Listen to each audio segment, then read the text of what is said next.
สบายดีโอ้ลิ่นน้ำจนหนาวเว้ยบางทีลิ่นน้ำจนหนาวเลยอยู่นอกนี่ฮ้อนแต่เข้าไปลิ่นละเย็นน้ำบาดาลเนี่ยเย็นดีโอเคอันน่ะหลังจากเอานังแต่นไปเซิงนี่ข่าวนี่ห้องห่อนหาสุมือสุคืนจนได้มาให้โอ้หมานี่มันหักมันคือทอดกันได้เพียงแต่ว่ามันปากบ่ได้ซื่อๆนี่เด้แต่ปากบ่ได้แต่ว่ามันห่อนเอาห่อน3 คืนซ้อนแล้วเด้ เมื่อคืนนี้ก็ห่อนได้ออกมาลุกเพราะว่าเขานอนบ่ได้นะมันนันเขา วันนี้โทรไปถามมันเจ้าของหมาผู้นั่นแล้วเพิ่นว่ามันเซาให้เซิงแล้วโปรโมชั่นหมดแล้วบัดนี้สิพากันไปฮับแล้วบัดนี้สบายดีอาโจสองไอ้น้องสิพากันไปฮับนักแต่นก่อนพอเท่านี้นี่พูน่ะหอนโยโอ้พ่อแม่พี่น้องหมากับมีความหักเด้อมันคือทอดกันนี่เดี๋ยวโอ้มันซอกหากินนักแต่นนะฮะเดี๋ยวจะได้พอไปเอานักแต่นมาให้โอเคโหนโอเคอ้าวไปรถไอโจมาหับเอานังแต่นละไอ้ข่าวนี่ห่อนซุมือสุคืนห้องห่อนบ่เป็นกับห้องเอาเขาหลักไหลได้เขานอนได้มาให้หมอสุคืนนะเอากลับ You have arrived กลับมาบอลบอกมองอีกแล้วโจสบายดีโจสบายดีมากับจันโจคนบ้านนอกอยู่นะสวนบอกม่วงเพิ่นต้นน้อยๆจะมันเป็นหลายคุณนะว้าวสวนม่วงเนาะ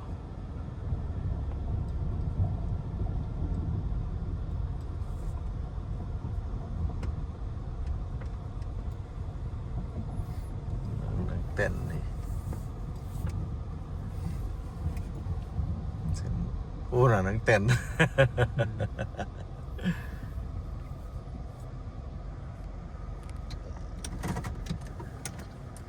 มาคนปกติบ่หมาบ่ให้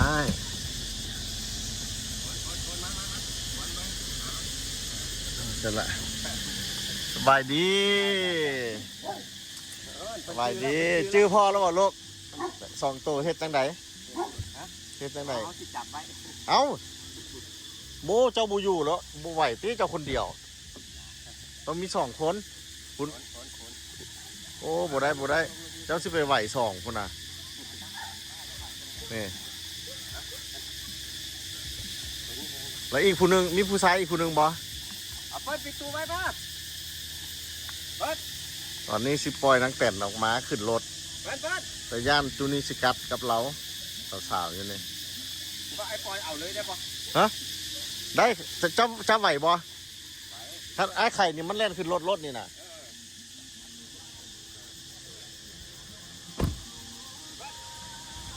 นังแต่น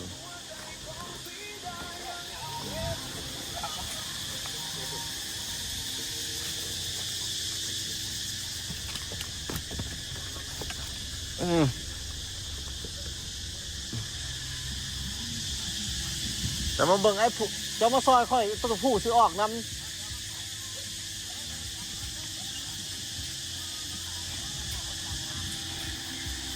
โอ้หมอนั่นได้หมักม่วงมากินแล้วสุกแล้ว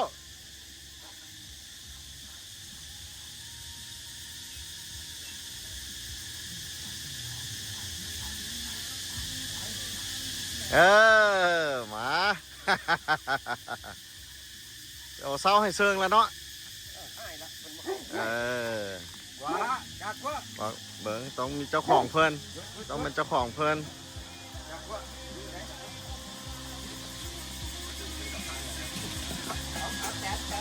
แตนขึ้นรถเด้อกลับบ้าน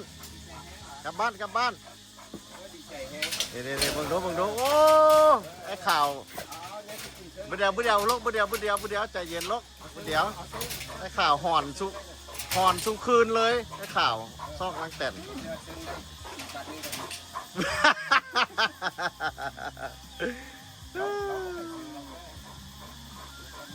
เศร้าแท้แล้วบอกล่ะจังหวะเศร้าให้เซิงแล้วมันบอกให้แล้ว เราก็ยืนเลยนะ เออโอเคแล้วสนะเดียวลูกแล้วระวังไอ้ผู้โอกสิออกมา ออกละออกมาด้วยนะ โอ้ไอ้ผู้โอกออกบ่เป็นอย่างหวะไข่เลยรถละสันครับบ่เป็นอย่างไข่มาเลยนังแต่นซิแลนขึ้นรถนี่นะท่านขึ้นบ่พิษนังแต่นอย่างเมื่อแห้งอย่างเมื่อหาไอ้ข่าวกับนางฟ้าเนาะลูกเนาะไปพอพาเมื่อเดียวใจเย็นลูกใจเย็นแต่น ขนาดเลย ไข่เลยรถสนะ ยังใส่ยิ่ง โอ้หลอกบอกดีๆนางฟ้าแตนเดียวลูกเดียวใจเย็นได้ออกเนี่ยพอมาหับมือนี้พอมาหับพอขึ้นทอดลูกนะโอเคเดียวแตนออกไหมไปโจ๊กขึ้นรถเราจะได้อำลาเลยนะนี่แตนขึ้นรถขึ้นรถเอ้ยเออ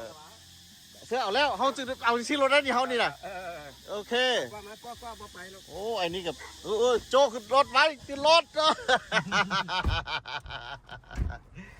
โอเคแตนนั่งลงลูกนั่งลงไปกลับบ้านเฮาบัดนี้นั่งลง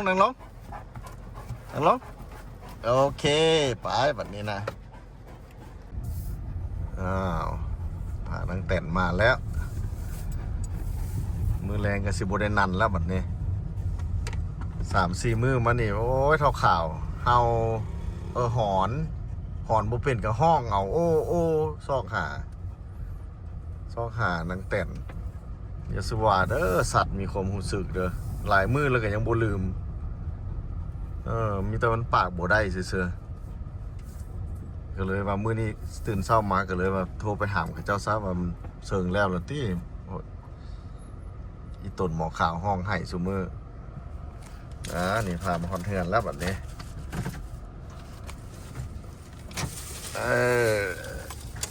เดี๋ยวมึงเด้อมาให้เขาเห็นกันขาวอย่าไปพุ่นอย่าไปค่อยพี่นานังแต่นนะแต่นออกมาป้าดีใจแหงพุ่นออกมานางฟ้าบูจื้อแม่ตัวเองโอ้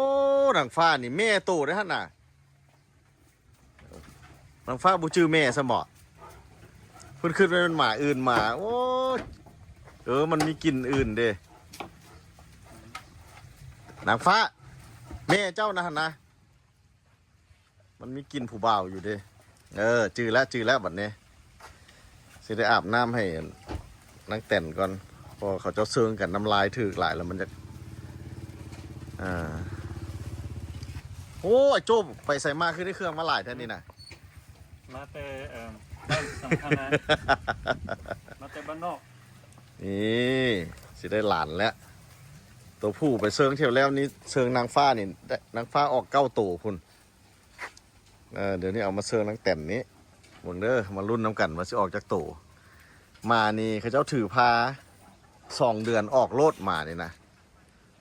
มารุ่นน้ำกันนี่สิตั้งวันทีใส่แล้วรุ่นน้ำกันพูดนำทั้งเห่าทั้งหอนแต่ละคืนจนบริรับได้นอนเมื่อคืนนี้กับทั้งเห่าทั้งหอนได้ลุกมาให้ก็เลยขึ้นในใจซะว่าตื่นเช้ามาเนี่ยบ่ได้หรอกสิไปเอานักแต่นกลับมาคืนก่อนเพิ่นก็ว่าเห็นมันเซิงกันหลายเทื่อแล้วนี่ดีใจโอ้ยทั้งเห่าทั้งหอนคุณน่ะมึงล่าเริง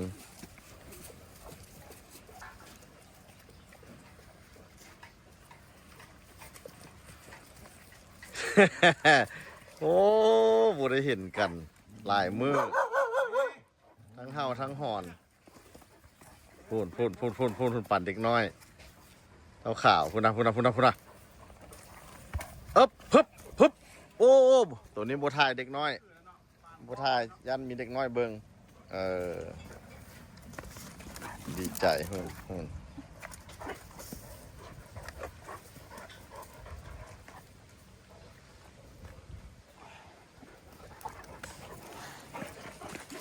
จะได้แต่เท่าข่าวนี่เป็นมันเติมบุติดจักเถื่อ